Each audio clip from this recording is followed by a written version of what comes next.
Izetta should be joining us shortly. I think I'll call the meeting to order. We will begin with the Pledge of Allegiance. I will stand. There's the flag. I pledge allegiance to the flag of the United States of America and to the republic for which it stands, one nation under God, indivisible, with liberty and justice for all. Thank you.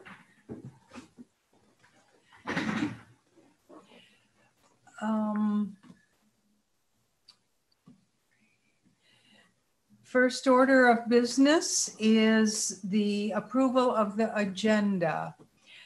Is there a motion, please? I see Linda's hand and Paul's. Paul is second. Any discussion on the agenda? All in favor? Call out if John? Aye. Linda? Yes. Tina? Yes. Jason? Yes. Paul? Yes. And I don't think Izetta's made it yet. No, she hasn't. Okay, but we have a quorum, so we're good. That passes. Tonight we have two presentations. This is our second meeting of the month, so it is a discussion meeting, and the presentations are open for discussion, so that we won't save that till the end of the meeting. We will do it during their information. So Megan, we'll start with you with what's going on with the strategic action plan. All right. So we're really excited to embark on creating a new strategic action plan under the leadership of Mr. Pullen and with the help of a consultant that's been working with us through BOCES, Erica Ebert. So the reason we want to really look at creating a new strategic action plan is because we want to make sure that we have the community voice really interwoven into the plan that we create. We want to respond to what the community feels is important for the future of the district, and we want to make sure that the plan is relevant to the student needs and our community needs. And then having the community be a part of the creation of this, it's going to help us to build relationships to move forward and all have a common focus when making decisions about really all decisions related to finance, instruction, and students' future goals within the district. So in preparation of this, the reason we determined that we wanted to use Erica Ebert to work with us is that she's been doing some work with the mental health team in the district and then also the administrative team. And the process that she took each of those groups through was actually very organic to get down to the ideals of what the people in those two groups wanted our district to be and what we wanted to do to be a part of that. And so the process that she took each of the groups through then ended up in a culmination where she brought the two groups together. And interestingly enough, the ideas that the two groups came up with were similar enough that they were able to work together to create 4 we will statements that really show what we want to be for the community and for the school district. And I'm going to share those with you now because they are part of the survey that we're going to be sending out to the community to see if we're on the right track of what the community is thinking or if we need to make some revisions to these ideas. So the first idea is that we will engage students, families, and the cooperative community by fostering positive relationships, providing quality programming, and utilizing effective communication to value all. We really want to make sure that those are important pieces when we're looking at what we want our strategic action plan to really encompass. We will model positivity and encourage problem solving by recognizing the emotional needs, contributions, and perspectives of others. We really wanted to highlight the idea of being responsive to what others can bring to the table, Just because someone's an administrator, a mental health person, a teacher, doesn't mean they have all the answers. We really need to be a team of community members within the school and within the greater community to know what's best and problem solve for our students. The next statement we came up with is we will be honest, vulnerable, and self-aware in the cultivation of a caring and supportive culture that fulfills our commitments to students and one another. So we really want to model the honesty and the self-awareness of how we're communicating to each other and with our students. And then we want to create a safe, joyful, and welcoming environment that appreciates diverse backgrounds, experiences, and the unique qualities of our school community where all voices are heard. So again, we really want it to be a place where when we talk about an environment, we're talking about how we're interacting with each other, but we also want to think about the physical environment, about how we want it to be safe and feel welcoming when a student or a parent enters a building. And we want it to be something that the community can be proud of, our buildings and what's inside of them, so that when they go to another district, they can say, oh, well, North Rose-Wolcott has something, you know, just as nice as this or even better. So in order to move forward with the strategic action planning, we have asked for volunteers to be part of a committee. We put out an ad in a newspaper to try to get some community members involved. And we also have on social media forms that people can fill out if they would like to be considered to be a part of that committee. Or anyone can call Tina St. John at the school district and say that they would like to be a part of it. We're looking for a diverse group of stakeholders that are business owners, parents, teachers, community members, really a good variety of people, so we can get a lot of different ideas of what our district should represent. Once we have all the applicants in for that, we'll be looking through it and trying to narrow it down to about 20 people that really seem like they make up a good representative group. And those people would be working with us to develop the plan. Starting next week, a survey will be going out, and we are going to be mailing a survey to every household in the district, as well as putting out an electronic survey on social media and on the website so that we can get as much input from the community as possible, with varying questions about what's important to the community, what they want for their school district, and rating some different pieces about what we already have in place and if they think those things are good or if there's other ideas that they have. So we're hoping to get a large response back from that so we can really have a lot of ideas from the community. We'll be doing committee work on March 5th. That'll be the first time that the committee meets. We're going to be meeting in a place where we can be socially distant at the Elks Lodge and really starting from the ground up, building what we want our strategic action plan to look like and the values that everyone feels like the district should be surrounded by when they're using their decision making. And then we'll determine from that point on if there's additional meetings needed at that time. And then eventually, once we have something that's put in place, we'll have to, share out the plan so that everybody's aware and that we do have that common goal to work towards. Here is just a timeline so you can see exactly what is happening when over the next few months. And you can see the different people that are responsible for working through getting the process going and moving it along. So you can see that we've got the survey going out there. We're going to be analyzing the results.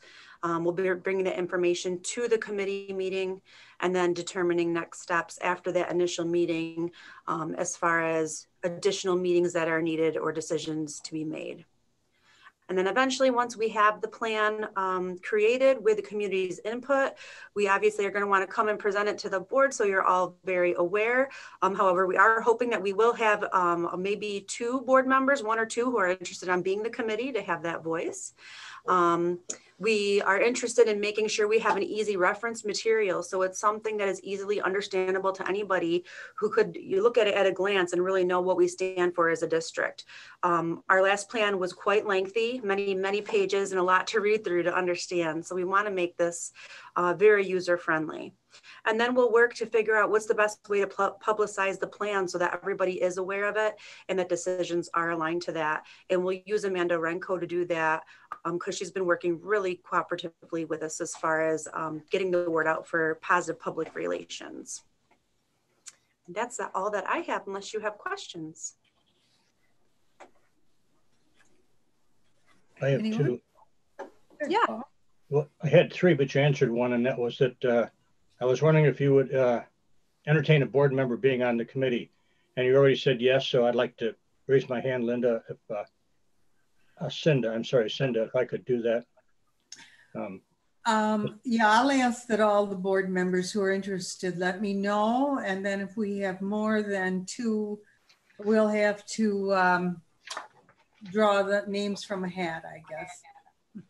Second question, Megan, was you said that there were two committees or two organizations with which Erica has already helped, and I missed it. Could you tell me again, please? Yeah, so she's worked with our mental health team. So the psychologists, counselors, social worker within the district. And then the other group that she's worked with is the administrators. Oh, okay. The last question I had, I understand that we have a new superintendent, and that I think I understand from what I've heard him speak in public that we really do want a new plan. But I'm uncomfortable with the fact that we already have a plan, and I feel like there should be a revision as opposed to and I understand if it were a revision, it would be a massive revision, but that's still my feeling, is I feel like it should be a revision as opposed to oh, we're going to create a strategic action plan. Actually, we have a strategic action plan. Those are my feelings. Okay. Other board members? Linda? Linda, I think this is just, isn't this a replacement for the one that's lapsing in the spring? This So new yes, really it is. Yes. Is really a replacement. You know, it ends in the spring, and this is going to be the new one that's going forth. So there really isn't any, you know, it's not like we're having to take the old one and revise that. We are developing a new one because that one is old, no longer going to be in effect. Yeah, and definitely if there's components of the old one that the community feels are valuable and worth, you know, continuing or reworking, that's something that we would look at. One piece that we really found that was missing is the connection to community aspect, which we've been working so hard on. So I think that's a big piece that we'll want to make sure is in there this time. Jason, your hand was up. Just two things. The first was, I know that we talked a while back about getting to the public the process in which parents should follow to contact administration for concerns and things like that, starting at the school level and then going from, or with the teacher and then the administrator of the school and then to the district office. I know we were going to put that on the website and I didn't see it on there. Is that something that you're going to incorporate in that plan so people have an idea of who they should contact when they have a question or concern? And in what process, I guess, is my point. I'm not sure if it would be specifically spelled out just because I need to, it can't just be me that's deciding, but that's definitely something we had talked about and we do need to get out there. And I think it does fall under making sure we're connected to the community so they know how to contact us for sure. And my second, correct me if I'm wrong, Paul, but I think one of the things that I'm hearing you say is a lot of hard work went into that first strategic plan, and to abandon it doesn't leave a lot of room for celebration and success in the things that we succeeded in. Is that your fear, is just forgetting about the old one? Because there was a lot of time and energy put in that one. Are we going to see any sort of maybe a report card on our initial strategic action plan to see how we ended up in it and all our successes and maybe where we fell short on a couple things? So at the end of each year, we have looked at that, and it's honestly been really cumbersome to be able to figure out how to even update the progress because, as you know, it was very complicated and in-depth. I do think that there are definitely some measures we can pull out of that and compare over the years of how far we've gotten with each of those major goals.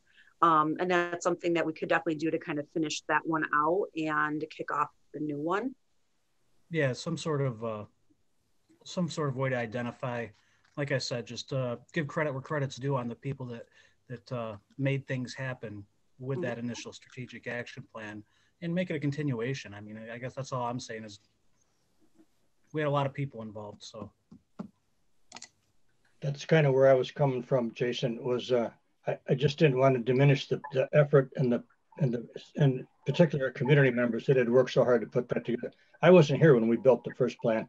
I did get in the revision, but I just want to acknowledge that, boy, our community was involved and they put a lot of effort into that. Yes, they did. And I think one of the things that they discovered in using the old plans, the original and the revision, is that it was very cumbersome. And I think that's a positive change to make that more user friendly. Jason, on your thoughts about the way to address issues, my feeling would be that that might not be part of a strategic plan because it's very specifically operational, but that it would be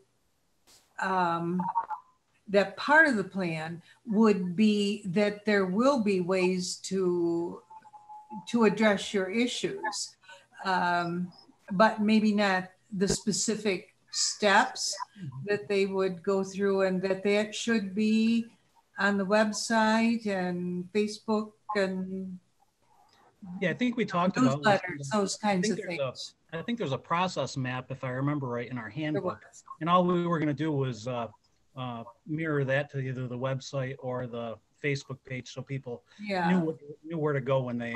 It doesn't even have to be concerned; just any sort of communication about their students. Yeah. People do need to know how to maneuver the system, for sure. Maneuver in the system, I should say. Other questions? Hi, Zeta. I have a question. John. What is Erica's background? It seems like she's going to have a tossing a lot of balls in the air. What is her expertise? So Erica's a staff developer with Wayne Finger Lakes BOCES. So she's had several job titles over the course of her career. She used to work at Monroe 2 BOCES as a staff developer there. She's been an English teacher in Fairport, an English teacher in East Irondequoit. Her approach to mindfulness-based stress reduction, she's probably one of a few experts in the area. And I would say that's involved her going to Harvard and being trained in their practices and their approach there. What I feel like is going to separate her from previous consultants is the organic piece that Megan mentioned. And so I understand people have questions and or concerns, and nobody's saying that we're not trying to honor the past work of the strategic plan. But what we're saying is we need somebody to come in who's responsive, specific to our community, and start shaping our vision as we move forward. Because in order for us to make progress, we need to assess where we're at right now and kind of move us forward.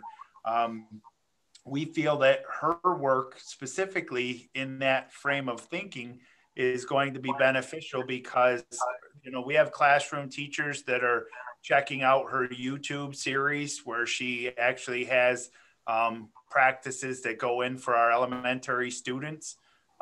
You know, we have her working with staff development in terms of how people can bring mindfulness-based stress reduction into their teaching practices. And her work as an English teacher and a staff developer, we feel are going to be very beneficial to our community in terms of having the approach where not only are people going to be able to share their ideas and be heard, they're going to be listened to. And some of the feedback that I've received from previous people that worked on the last strategic plan was that they felt like it wasn't specific enough to the North Rose-Wolcott community. They took some general ideas and they framed them into what I would say is a canned program. And I understand that there's a lot of people that will do that and shape a certain way of thinking. And we don't want that. We want ours to be intimate and specific to our needs. And so we feel like with her background, her approach, and her expertise in the area, that's going to be really something that lends itself in a nice complementary way to the committee of people that work on behalf of North Rose-Wolcott. Thank you. That's a good rationale in itself.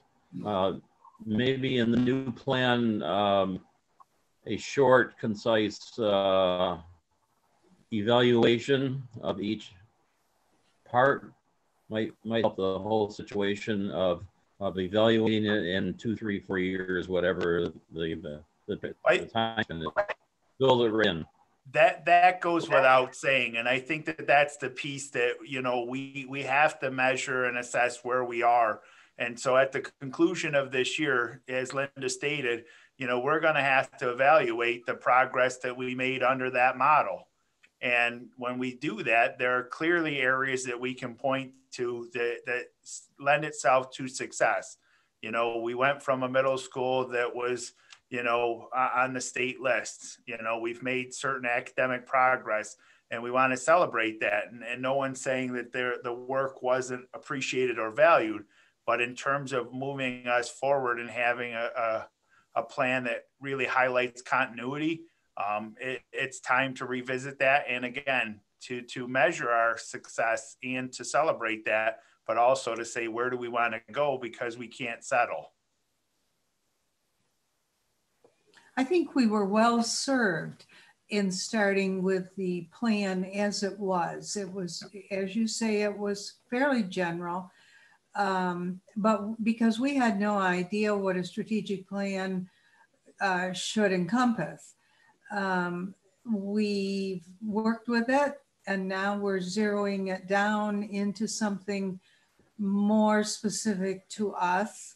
And we're ready to do that because we've done the general. And I think it's moving in the right direction. Right. We agree. Anyone else have comments? No? All right. Well, thank you. It's good to know what's going on with that. And we hope there's a lot of public interest in working on that plan. I'm wondering, is there any possibility on that March 5th meeting that even though you're in person, there might be some people who would like to be part of it but can't or don't feel they can come out of their homes, so to speak, to join a group? Is there any way of including someone who might want to be part of the group but do it through a Zoom format? I think we're going to respond to the community needs however we need to. If we deem that that person brings a perspective and can participate remotely, then certainly we would be willing to accommodate that. And that's the nice thing about being at the lodge, is that we will have space, we will have proximity, and we're in close proximity to our tech support should we need to go over and move things over and set stuff up. I mean, it's a short distance for us to move a smart board screen and get everything set up and operational over there. And they've been great hosts for us in terms of new teacher orientation and things like that. So I do see that, yes, people that want to participate and should participate will have the opportunity to do that. Good. That doesn't exclude anyone then. No, not at all. And I think when we get together and show people, the actual finished product, I think it'll be a true representation of what the community wants to see. As Megan stated, we have the survey that's going to go out electronically and in hard copy format so that we're able to collect as many opinions and hear from as many voices as possible. Yeah. Yeah. All right. Thank you. Thank you, Megan. And we will look forward to hearing maybe some updates as time goes on how things are progressing with that committee and the process. And now we'll move on to the budget discussion. Bob, you're going to do some presenting with that as we move on in the process. Great, thank you. Yeah, we wanted to talk a little bit tonight about where we are. It's still quite early in the budget process, but I want to share with you some of the information that we've been working with so far. Generally, at this point, if we were having our normal in-person meetings, I'd be handing you a pile of papers and be talking through them. I'm going to attempt to share them on the screen and just give you a kind of a peek at what's going on. And then later on, I will have Tina distribute them to you so that you have, permanent copies for your files. It's going to be kind of a little bit of a light discussion here compared to the next couple that we'll have because we are early on in the process. Let's see if I can get this up there. Okay, so the first thing I wanted to share, because part of what we were going to share on tonight's budget calendar was allocations for the buildings. And this is actually a form you've already seen once before. Back in October, we did quite a bit of pre-budget work, and I shared this form at that time. And just to review, this does have all 3 buildings on it. Each building is given an allocation up front that is based on enrollment. Certain dollars per student, and basically that's how they know how much to work with their building to start their budget process. And it does vary, of course, by student enrollment, and also the higher grades, there's a little bit higher allocation because, for example, the programs needed for an elementary student versus a senior in high school are significantly different.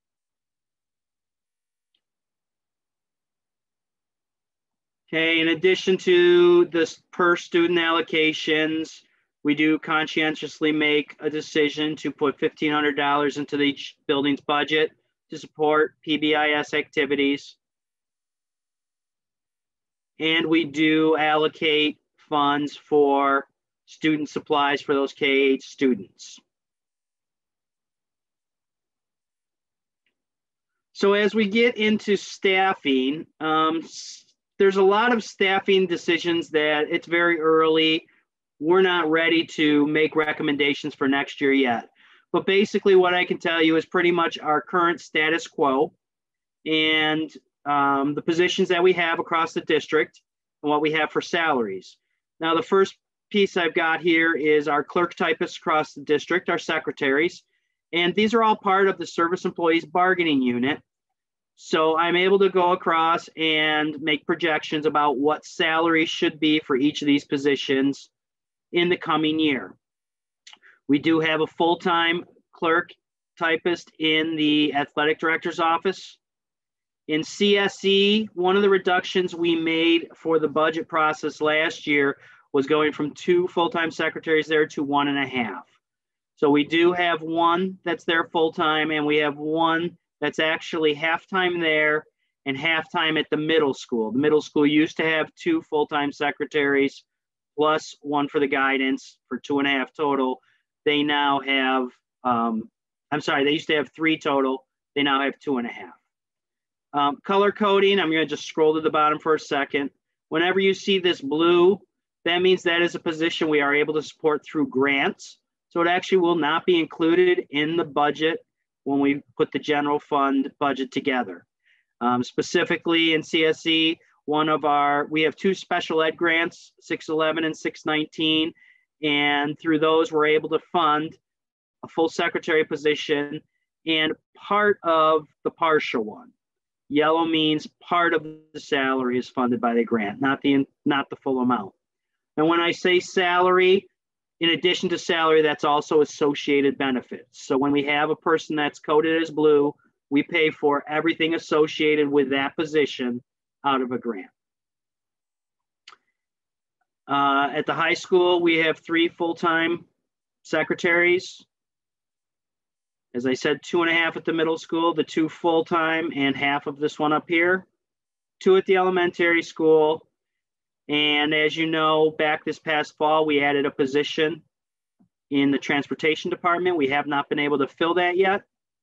But again, that person, once we get them on board, will carry a lot of the load there and also assist with some areas of facilities.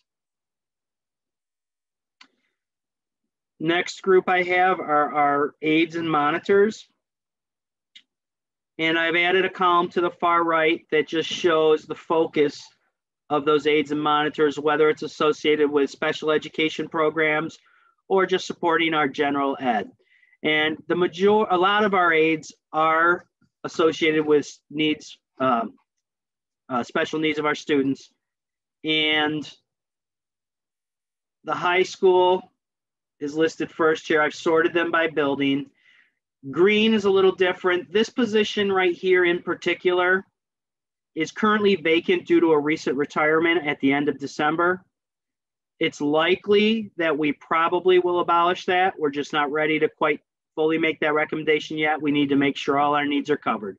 But it's likely that one will end up being abolished. Again, blue shows that we're funding it through some type of a grant. And if these are special ed grant funded, it would be through our 611 and 619 again. Okay, I've sorted it by high school. And again, you'll get all these in your own hands to look at closer. And we do have a monitor position budgeted at the high school. Currently, we do not have a person physically working as a monitor in the high school due to our COVID different configuration we have. We have a higher need at the elementary school right now for that. Excuse me. So we're shifting a little bit more effort over there. And in general, there's been a lot of flexibility with staffing this year. There'll be some positions as we get down to the elementary school instructional where we see a lot of positions are partially grant funded. It's not necessarily the intention to always pay part of a person with a grant, but due to remote learning and things like that going on this year, some of our teachers that have maybe had a traditional role of maybe doing AIS or STEAM or some one specific thing, we've had to change what their day-to-day looks like, and maybe they're teaching partially 4th grade to just cover some virtual students or something like that. So that's why it's a little bit different this year. Coming down into the middle school, again, we've got a number of special ed aides, and we do have some general ed. We have 2 monitors, and the biggest role of monitors in the middle school would be supervision during lunchtime. They could also assist possibly with secure entrance, things like that. And we really have the largest number in our elementary building, which actually starts on this page here. And you can see a number of those are special ed supported through the grants. And we do have more monitors at the elementary school than others. We do have 2 cafeterias there. And obviously, kindergarten students need a little bit more help with their milk than a senior might need. Again, they are part of the Service Employees Association, so we know the salary numbers for next year. As we move into teaching assistants are part of the teachers bargaining unit. And as you know, the current contract expires at the end of this fiscal year. So if you notice, it says 2021 on this information here. All I can do at this point is put forth what we have and tell you this is what the salaries are with the associated steps at this time. We know that they will change contingent upon a new agreement when that is finalized. Again, blue means grant funded. Specifically, these 2 teaching assistants in the elementary building work in the UPK program, and everything supporting the UPK program, teachers, teaching assistants, teacher aides, materials and supplies, all of that is funded out of our UPK grant. The last few pages is just going to be kind of a whole bunch of things in a row. Again, you can look at them closer on your own, but this is all the other instructional positions, psychologists, counselors, teachers, etc. I've sorted them by building, so we do have a number of positions that are not budgeted in necessarily one building or another. They're kind of held at the district level. As you can see, psychologists, speech, etc. Again, yellow means partially funded by a grant. And I'm not going to read through every line here for you. But these, just like the teaching assistants, the salaries are current salaries, current steps. And I'm going to say again, we aren't to the point yet to make decisions or even recommendations for next year's staffing level. The administrative team still needs to look at basically this whole list and look at what we see as the potential needs for our students for next year and see if there are adjustments that need to be made. Maybe we need to reduce a 5th grade and add a 4th grade or something like that. We do have a couple of staff that are currently shared between the middle school and the high school, a health teacher, an art teacher, and a foreign language teacher. And as we get down the elementary, as I told you before, there's a lot of these that are partially funded by grants. They may be teaching reading, so we're funding part of them out of our Title I grant, but yet at the same time, like I said, maybe they're teaching 4th grade to remote students. And of course, here at the bottom, our 2 UPK teachers are fully funded from the UPK grant.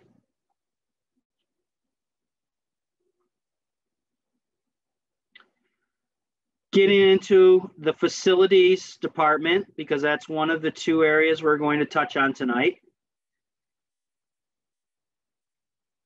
We actually have a few positions currently that I have not listed on here. If you remember, our long-term plan that we started early last year was that we were adding 3 head custodian positions, which has been done. Those have been added. We have currently filled 2 of them. We are seeking a qualified candidate for the 3rd position. And the flip side of that was once we got all that in place, we were going to reduce 1 maintenance position and reduce 2 cleaner positions. The head custodian positions are going to cost a little bit more than those 3, but the number of people would be a reduction. You'd get some savings there on benefits. So currently in the district, we actually have 5 maintenance positions. 1 is vacant, but I've not included it on here because we know we will abolish it. We do have our maintenance mechanic. And also at the district level, we have our messenger. Not listed on here would also be a director of facilities. As you know, we currently have a temporary director of facilities with Mr. Hargarther helping us out. We have gone through the process to identify some candidates, and I'm hoping to be able to make an offer to a qualified candidate sometime this week, and would like to be able to, at the February board meeting, hopefully make an appointment for a new director of facilities.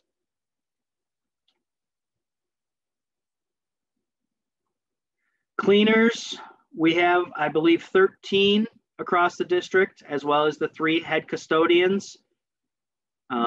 Generally, we have a little bit more manpower at the high school. It is a little bit larger facility, and that is a place where we usually do run 2 cleaners at night on a C shift. These are all service employees, So these dollars are what the salaries will be for next year.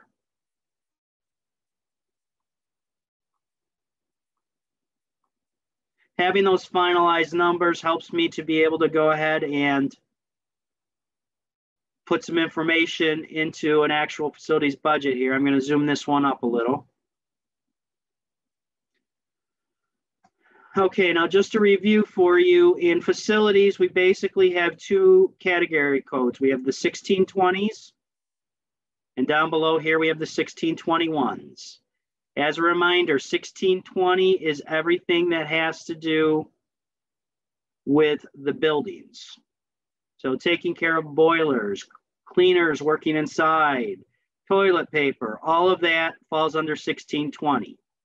1621 is grounds. So that would be snow removal, taking care of our fields, outside lighting, things like that.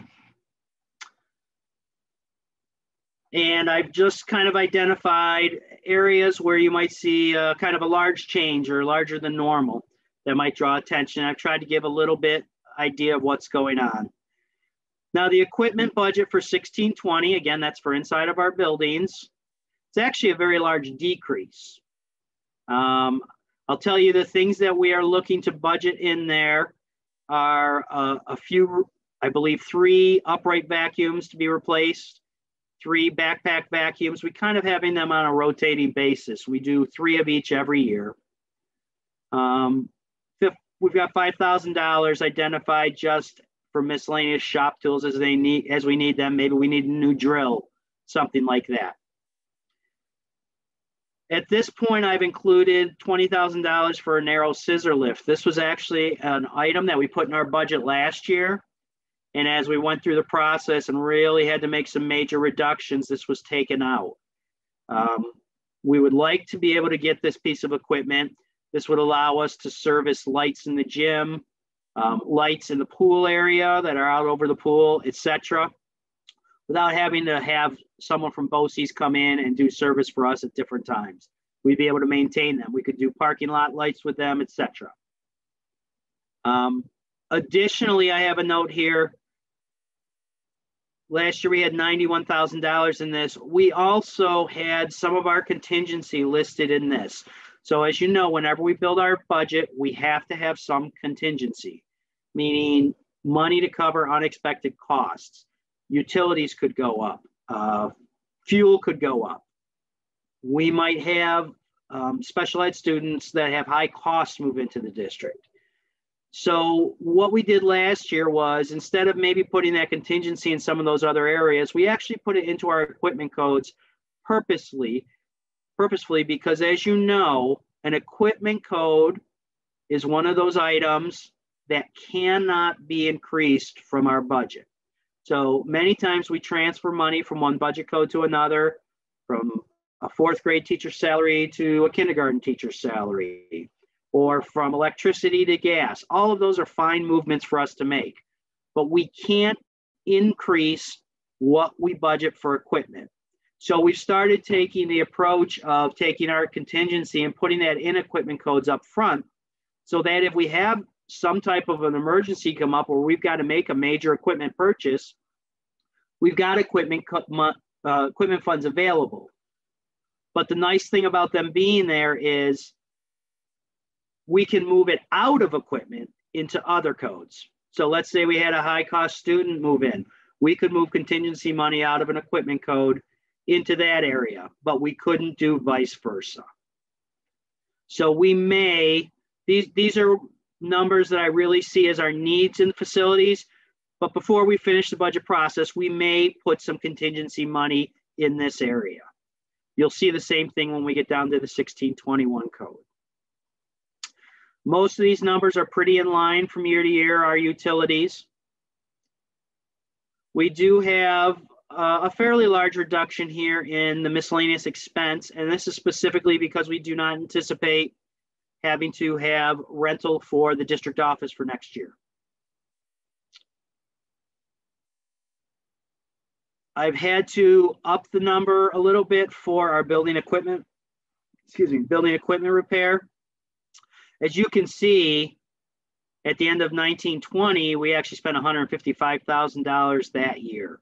So I wanted to make sure that we have ample money in there to take care of things as we're going forward, especially as we're trying to make a focus on really sprucing up some of our facilities. I also did an increase in our materials and supplies of $17,000 compared to last year, which actually puts us in line where it was in 1920, our actual expenditures. And this line covers all kinds of things. It covers toilet paper, it covers cleaners, it covers buying a mop, it covers, I'm trying to think what it doesn't. Pretty much anything that we buy for a supply that we need in our buildings, it's going to come out of that area. Copy paper does not come out of there. But again, I based that on historical data of what we've been spending. And last year we trimmed some of these numbers really down low because we had a very tough budget year. I feel that we went a little too low with them.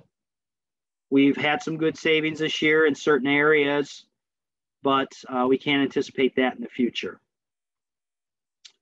Overall, the numbers as they stand right now are a 4% reduction from what we have as our current adopted budget in that area. It's $73,000 less. Like I said, some of that, we may up that number with contingency, but I don't see a need for a large increase at this time. Moving into the 1621 codes. This again is equipment, $47,500. It's actually pretty close to last year's number. Last year, we budgeted a pickup and plow. We try to rotate them through, get one a year. We had to pull it out last year with the tough budget situation. I really feel it's important that we try to get this back in this year. So that's a good $40,000 for a plow, a truck and a plow. The scissor lift that I talked about before, we also wanted $7,500 for a trailer so that we can take it around the district to use it. And I've also noted here that we did have some additional contingency. If we were to go ahead and be able to purchase the new pickup, excuse me, it would be replacing a 2015 one. Again, overall, currently these numbers, it's a reduction. 7% sounds high, 21,000 obviously is not as large as 73, but between the two, we're looking at about a $95,000 reduction from our current numbers. Again, and I know I keep saying it, that's before we add contingency in there. Questions on the facility area?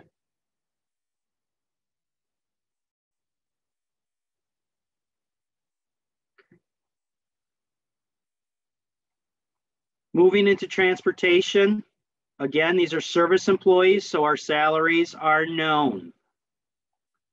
We do have 2 auto mechanics. As you know, we added one last year. Position is currently vacant. I did get an application the other day, and we'll look to see how that works out. We hired one gentleman back in October, but we also had one retire in October. And then basically we've got all of our bus driver routes and the rates of pay and what we estimate as hours per day. Those can change from time to time, but we have to use something as our best guess at this time. The 190 days, that's the number of days they drive, as well as their paid holidays that they receive. We do have some other what are called bus driver advantage. Now, please be aware, these are not 6 additional people. 6 of the people we already listed up top as a driver also have this advantage run. The reason they're listed separate, not as one salary, is because, as you can see, the advantage runs are only 182 days a year, contingent upon if we're even able to offer them. And the advantage runs basically are those runs that we run after school, when we run our after school programs. maybe at 5 o'clock, we send buses to take students home. So that doesn't start right with day one of the school year. That's why there are a few days less. And of course, we do have bus monitors. Most of these bus monitors also have time in buildings. So they're actually listed on both spreadsheets. This is the money that is paid just for their monitor time on the bus. And all of these are 100% associated with IEPs for special education students. We need these positions or else we're out of compliance. And last of all, the senior bus driver. This is actually, again, not an additional person. It's one of our drivers. For a number of years, she drives a route for about 4 hours or so, and then she spends a couple hours in the office early morning to get things going. She also helps with assigning trips, things like that. The transportation supervisor's salary is not on here. He, of course, has his own contract. Salary is determined year to year. So when we get to the actual transportation budget, I've thrown a number in there, but that doesn't mean that's what it will be. It depends what we do when we come to doing the contract, just like when we bring on a director of facilities. This is pretty straightforward. Transportation. There is a fairly large increase in the overall salaries, but that's for a couple reasons. One, for the first time in I don't know how long, I can say that we're at full staff. So we're able to count on all our drivers being there. Additionally, there are increases in the salaries from the current year under the collective bargaining agreement. So while we do see a large increase up here, I'm going to actually jump down, and I know Jason's going to like this one. Down to these 5540 contract transportation. This is a budget item that last year we had to put $160,000 into simply because we did not have enough drivers to cover our routes. So we had to go out and contract with companies to provide transportation. And this $160,000 at this time, I don't anticipate us having a need to budget anything for that next year. Obviously, at any point, things can change a little bit, but there's enough flexibility in the salary areas that we could transfer something down. This was, I believe, to cover 3 different routes on contract, and I don't anticipate us having to come anywhere near that. I want to intervene just quick and say thank you to everyone that made that happen, because that was important to me last year, and I know other board members as well. So thank you, Bob. I didn't do much other than get the ads out there, and you know, our current supervisor drummed up some business too for us. We had it wasn't Amanda at the time, but our PR person from City BOCES at the time helped us do some new ads to go out, some banners on buses. We want to keep that level up there. To be honest, right now, I may have a candidate or two that I can't give a full-time job to, so we're able to start generating some subs. We hope that will continue. And it keeps those salaries in our community, which makes me happy. So thank you all. Absolutely. Yeah, I want to add my 2 cents worth. That was one that burned me last year. So well done, Bob and crew. I would love to take the credit. Things have to go our way. Most of these numbers are pretty straightforward in our transportation area. There's 2 areas in particular. It's not a large increase, $8,000 and $4,300, but the percentages look huge. It's because they're on smaller numbers to begin that. And those, you want to keep that in mind whenever you're looking at these changes. If it looks like a large dollar amount or a large percentage, look at both numbers. But specifically here, we need to put a little bit more money into some of the supplies that we need for maintenance on our bus. In order to make sure that we are doing everything, that the oil changes as they need to be done, things like that, so that we do keep our warranties valid. So talking with Jeremy, he felt that we could use a little bit more money in that area. That was really the only suggestion he had for any tweaks from what we've been doing. Can I ask one question about that section? Sure. I know that in years past, you've talked about the fact that we do a lot of our own warranty work on the buses. We're given the authorization to do so, and they pay us for the parts. Is there a certification that possibly one of our mechanics could get so that we could get reimbursed the labor as well? Because if we sent those buses back to the dealer, they'd be paid parts and labor. And I was just wondering if there's any way that we could recoup that. I don't know, but I certainly can talk with Jeremy about it. Thank you. Sure. Let me pause 1 second while I just make a note of that. I apologize for interrupting you. No, that's a very valid point.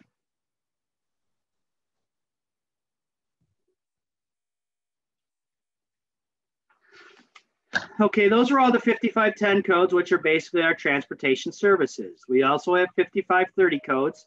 This money specifically is to support the bus garage, the physical building. And last year, if you look a couple years ago, we only spent about $1,500 in the contractual there. Last year, when we built the budget, we went up to $37,000 specifically to do repair on one of our lifts. I'm actually keeping at that and adding a little bit extra for next year because we really do have some issues with our lifts. The one we just fixed, it was the rear post. There's another part on it. So the lift is fixed so it can be used, but we cannot use it for different size buses at this point because the front of it could be adjustable for smaller or larger buses.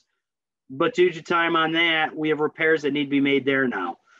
I'm not saying that we've made definitive decisions about specifically which lifts we want to look at and invest in, but I do think it would be prudent for us to try to get some money in the budget to continue supporting that down there, especially if we have two mechanics. We want to make sure that we have the ability for two of them to be using lifts at the same time. So that's really the only major change there. I've already talked about contract transportation. In this last BOCES area, some of our students that go to Monroe #1 BOCES for special education programs, there are times when their programs require transportation, whether it's a field trip or maybe they have a job placement they go out to, things like that. So we actually do a transportation contract with BOCES every year. And that's my estimate at this point. It's creeped up a little bit. The current year budget, we budgeted $8,000, but by the time we got through the end of last year, it was almost 10. So I did increase that number a little bit there. So these are costs that we actually do get transportation aid on, which is about 87.5% right now. It just went up again for us. We don't get special ed aid on those. We do get the transportation aid.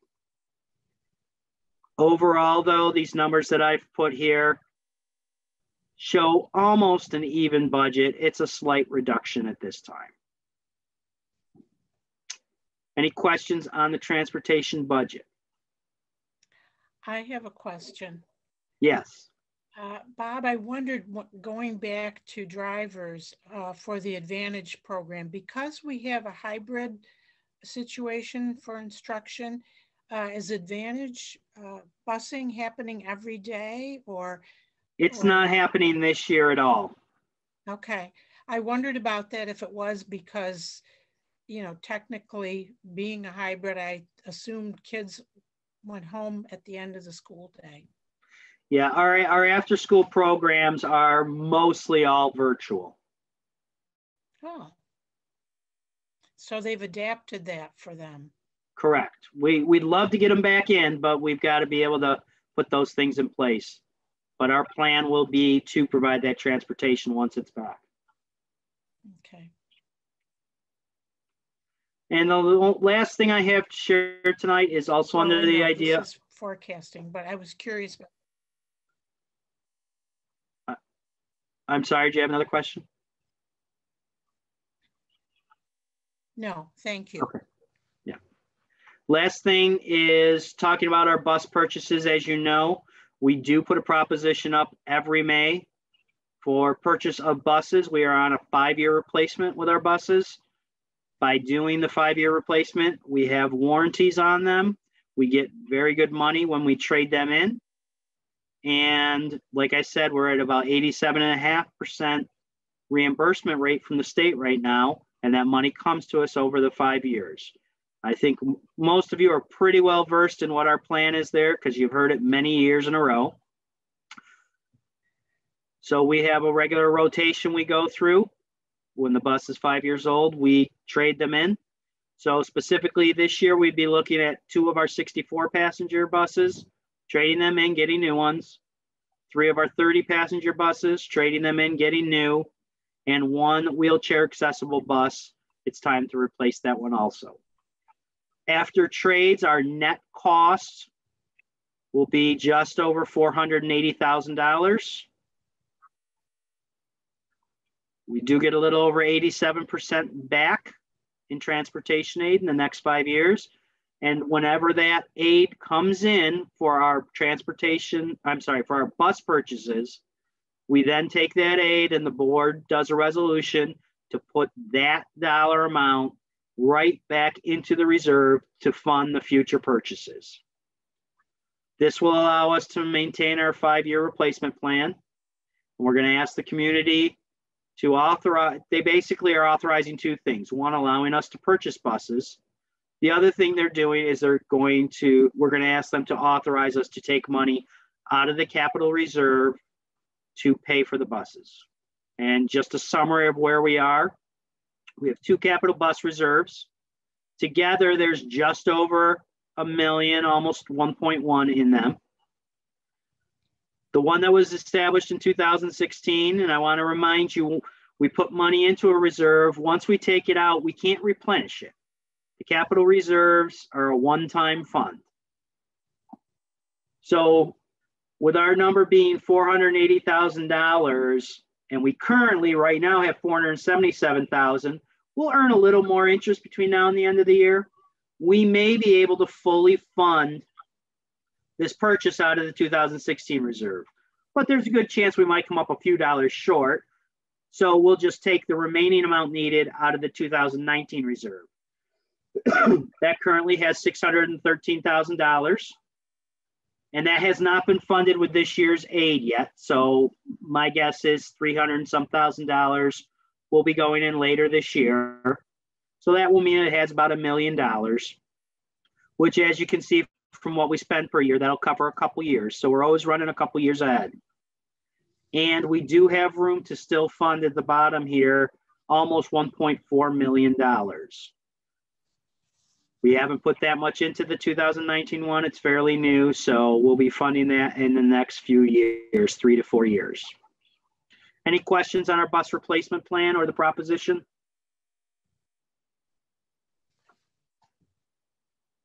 Okay, as I said, I'll have Tina distribute those documents to you for your reference.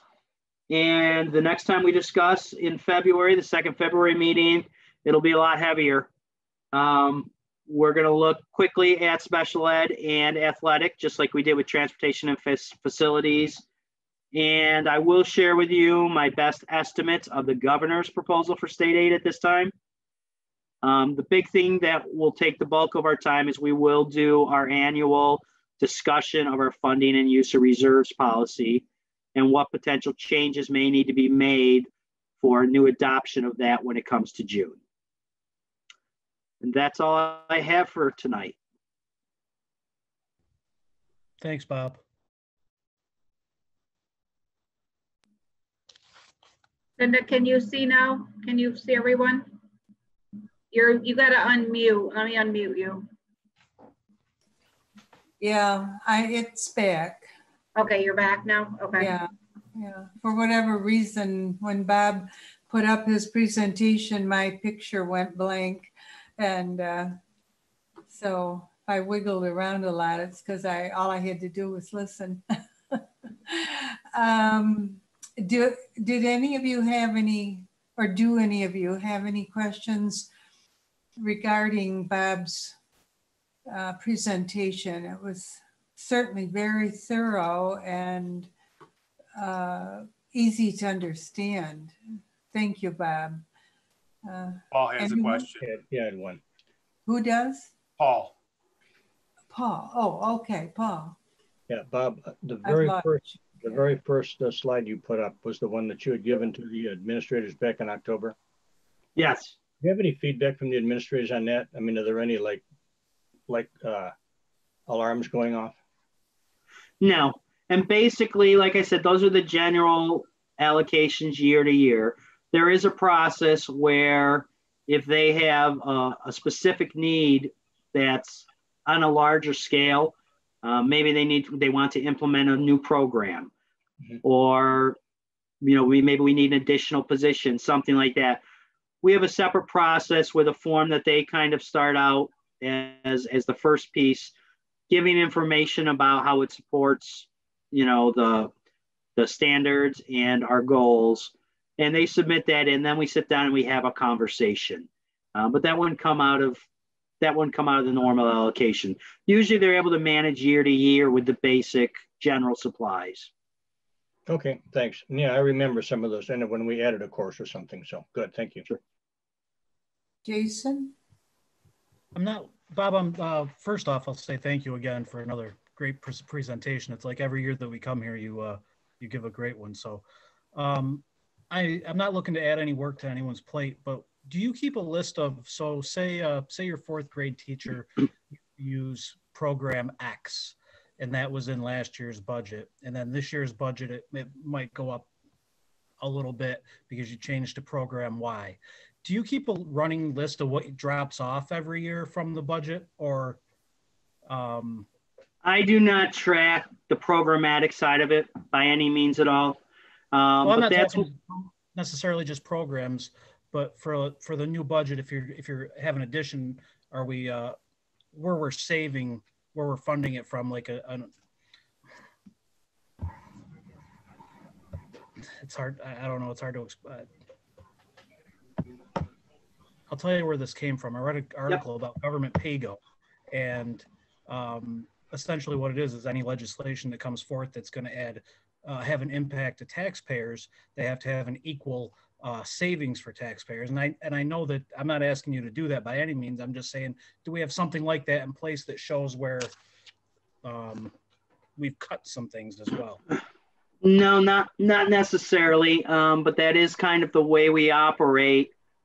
Unless we have years where we've got tons of state aid coming in, whenever we have these discussions about, hey, I really think we need to add this, usually the conversation is okay, especially like in the technology committee.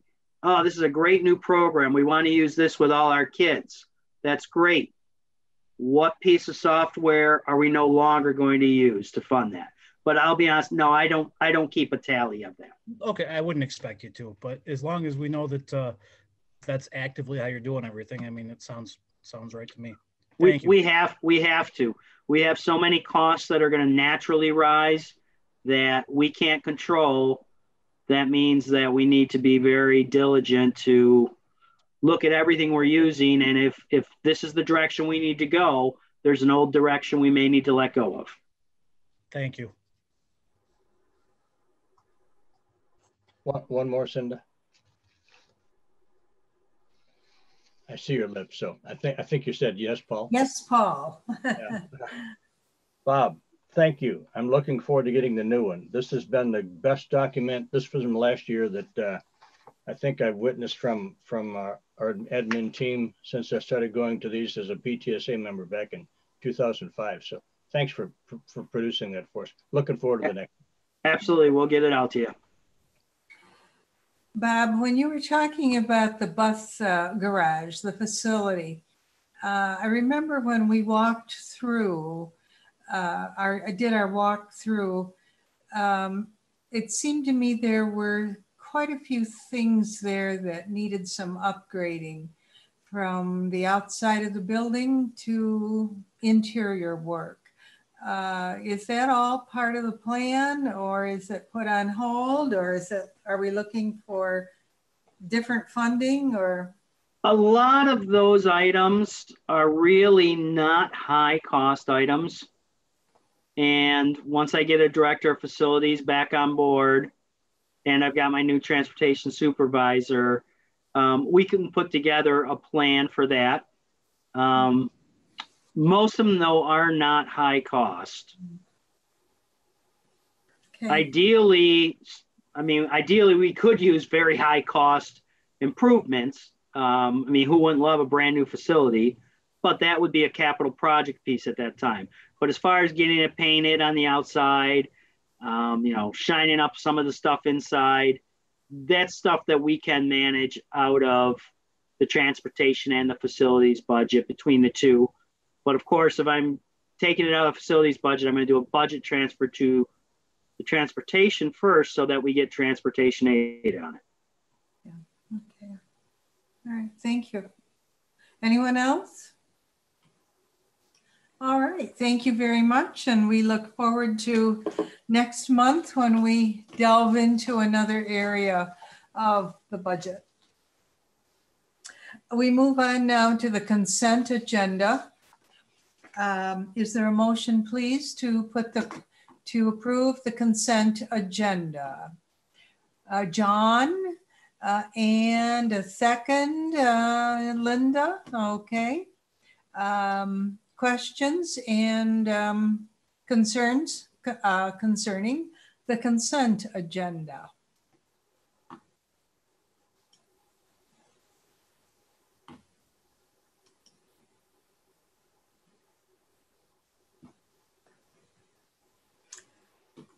The consent agenda goes over to the bottom of page 2.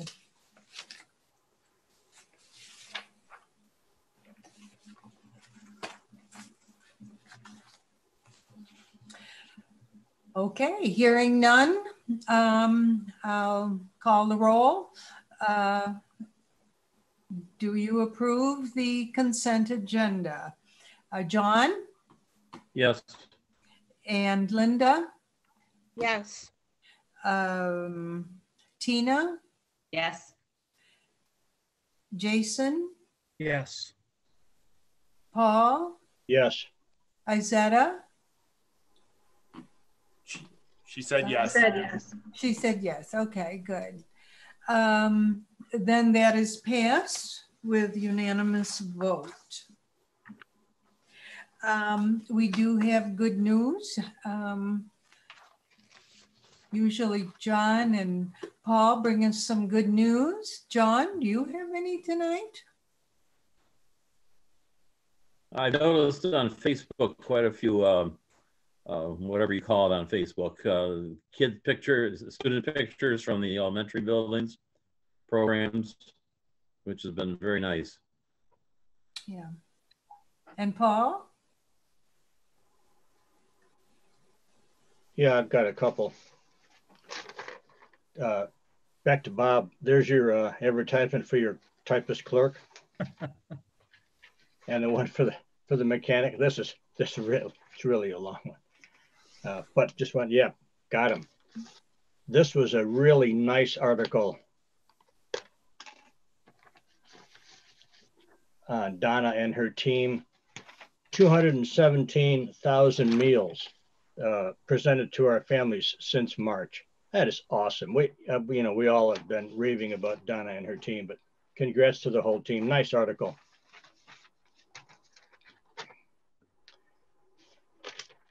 Wolcott's Rotary students, they got way behind because of the pandemic. So I'm just going to read off these names to give everyone credit. Jenna Bullard for April. Mandel and Evans was May. Zoe Dennis, June. Janet Cooper for October. Emma Grace Hubbard for November, and Elijah DeRue for December. Rotary Club of Students of the Month.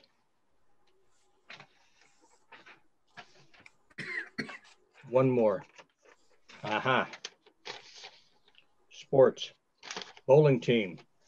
Our men and women's bowling teams went took on Lions. Men pretty well handled the Lions team. The women came out 13 pins short, but overall, I'm declaring that's a win for our school. Thanks. Anyone else? Last month or last meeting, the first meeting, we did have our building liaisons on the agenda, but I think a couple were didn't get a chance. Liaisons, did you have anything you wanted to report now? I'll be reporting at the next meeting. I didn't realize we were doing that tonight, so I don't have it. We're not, Jason. I'm just trying to pick up on anything we might have missed from last time. Thank you. Didn't mean to put you on the spot like that. You did. Okay. At this time, we are going to need to go into. Cindy, can I ask one question for ED? What is Wayne County and the Finger Lakes and New York State doing for winter sports? I heard that they're going to start them, but I just wondered what our district is doing for winter. I guess, Michael, that's your. Well, let's hear from Mark, and I certainly will jump in and support him. I want to give Mark a chance because, you know, he really being new to the role, give him an opportunity to put his stamp on things, and then I'll jump in to support him where necessary. We'd like that. Yeah. Get Mr. Norris's points. 9, that's right. Yes, those 9 points are important. Well, I appreciate the questions about winter sports. Friday afternoon, we were notified that our governor's office had approved the high-risk winter sports to begin February 1st. With a couple caveats in there, but he did make that call, and now it's up to the Wayne County Department of Health to approve each of those requests by county. So for us, it's our Wayne County Department of Health, and the sports that affects for us are wrestling, girls and boys basketball, and competitive cheer. So there was great news that we got the green light from the governor to do those things, but now we're kind of scrambling, trying to figure out how we're going to move forward with providing winter sports, the fall sports that were not provided, were not approved to go in the fall, and spring sports. So we're kind of in a holding pattern, waiting for the leadership of the New York State Public High School Athletic Association, Section 5, and then down to our league, how to proceed with things. I know we've got some pretty important meetings on the agenda tomorrow at the section level and at the league level. So we're hoping by the end of the day tomorrow, we'll have some better information to provide for our families and students about the specifics of practices and what a possible game schedule and wrestling match schedule will look like going forward. We were blessed by the state to give us a 76-page document on how we're going to move forward with rolling out our winter sports that have not been going. So, you know, we're looking forward to all that information so we can get our coaching staff up to speed and then provide those opportunities for our students. Mark, do you want to speak a little bit to Family ID being up and active as well, so they understand the communication that went out? Sure. We use a system called Family ID to have our student athletes register for sports. It's a great online tool that parents can provide all the information that traditionally was provided on paper with 7 or 8 different pages of contact information and physicals and all those types of things. So we've opened up that site for students, actually for parents to go and register their students, and that's the process for them to be eligible to participate in practices. So communication went out about that last night to our 7 through 12 students and their parents to get that registration going, and as soon as that went out, the registration started flowing in. So we've got a good start with the registrations. Typically we're we're putting that information out a month ahead of time to start getting registered. And right now we're doing it just a few days prior. So we're hoping for a good turnaround. And I guess the importance is that to make the season work the way we're hoping them will go, is that we need to hit the ground running on Monday. So students are eligible to practice, so we get the number of practices required before they can participate in the contest. So, really a tight window to pull all this off, but I'm confident that we can get things up and running once we have all the specific details from our leadership organizations that we need to provide a safe experience for our student athletes. Thank you so much. I think it's so great for the mental health of our athletes, 7 through 12. It's essential. Thank you very much and make a positive pitch for North Rose-Wolcott. You're welcome. Paul? Did Wayne County give us a green light yet, or is that some of the negotiations of tomorrow, Mark? Well, we're still in the process of figuring all that stuff out. There was a Department of Health meeting today to discuss that, and we're working on a couple other particulars. But what I would envision is regionally that we're going to move forward with certain protocols. Prior to this meeting tonight, I was solicited in terms of participation for wrestling, because I think that's one that's going to present the most challenges because of the 6-minute grind and then having an airflow restriction. So what I can say to you is we definitely will communicate out in the Friday newsletter as far as all of our progress and moving forward. I think this is a sign where Family ID certainly is going to benefit us, because it takes, captures and organizes stuff and cuts it out in a clear and consistent fashion. But as John said, I think the mental health side of things, Mark and I talked probably 4 times on Friday from 3:05 when the announcement went out from the governor's office, and his son gave him a phone call until probably about 5:30 that night.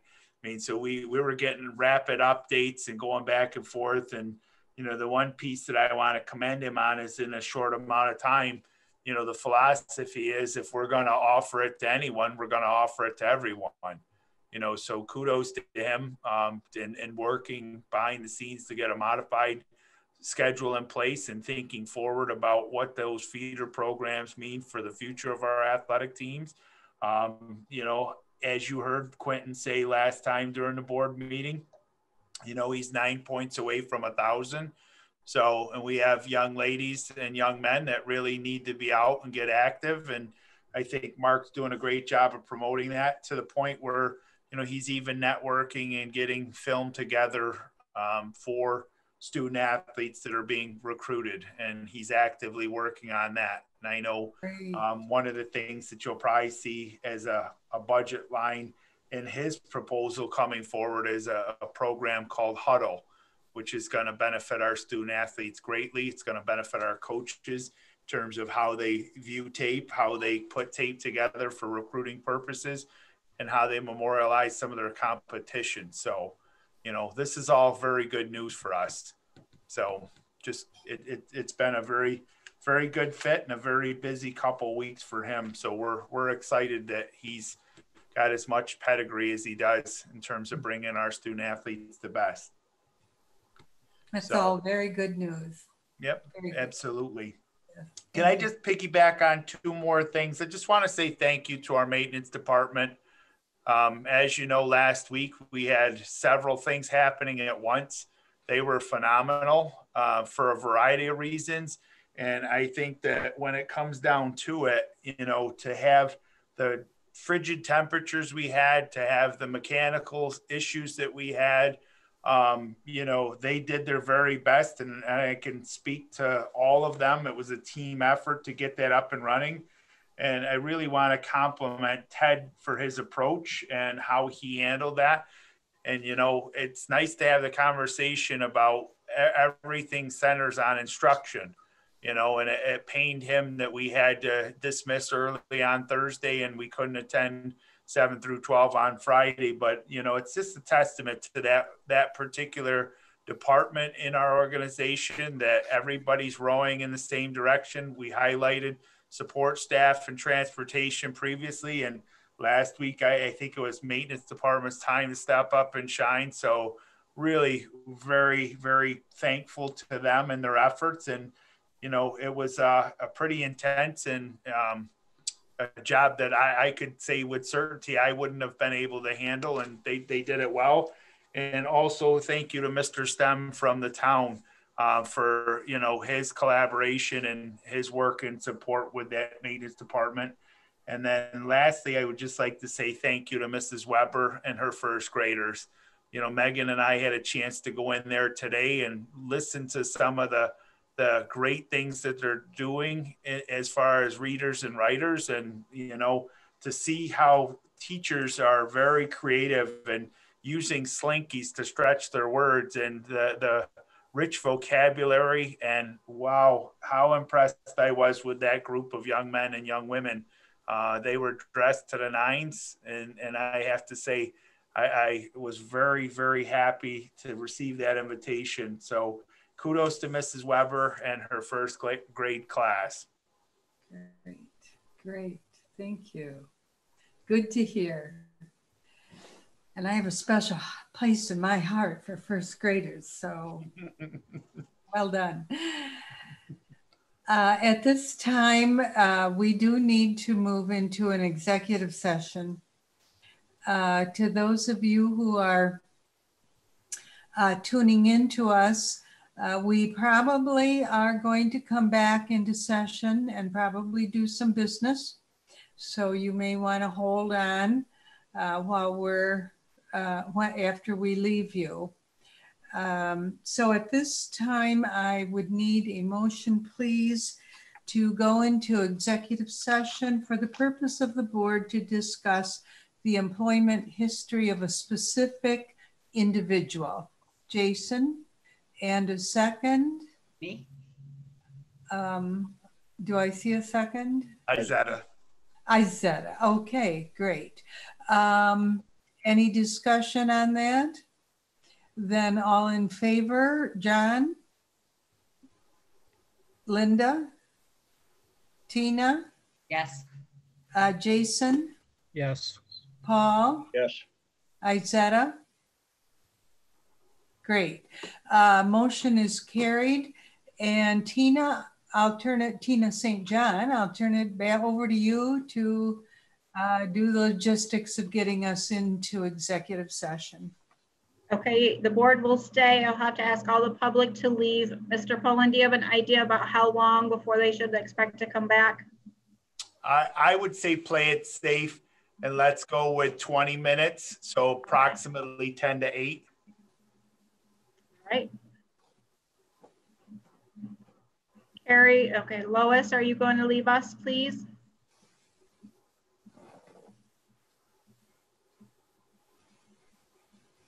Lois?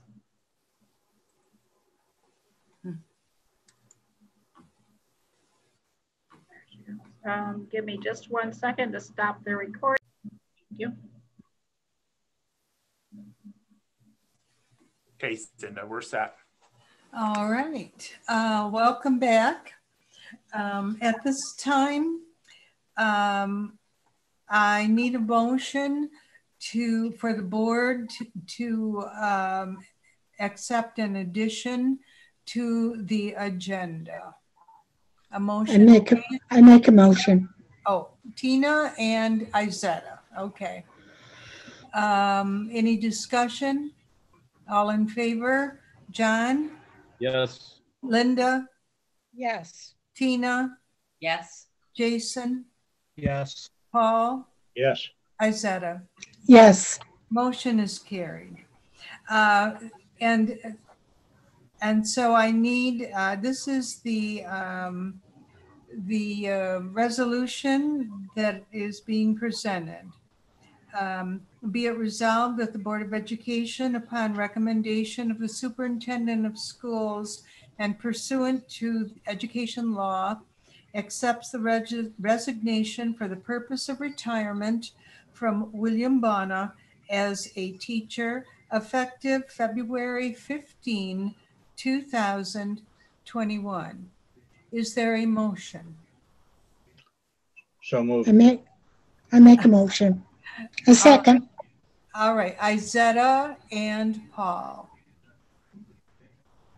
Is there discussion? All right. Yes or no? John? Yes. Linda? Yes. Tina? Yes. Jason? Yes. Paul? Yes. Izetta? Yes. Motion is carried. That completes the board business for this evening.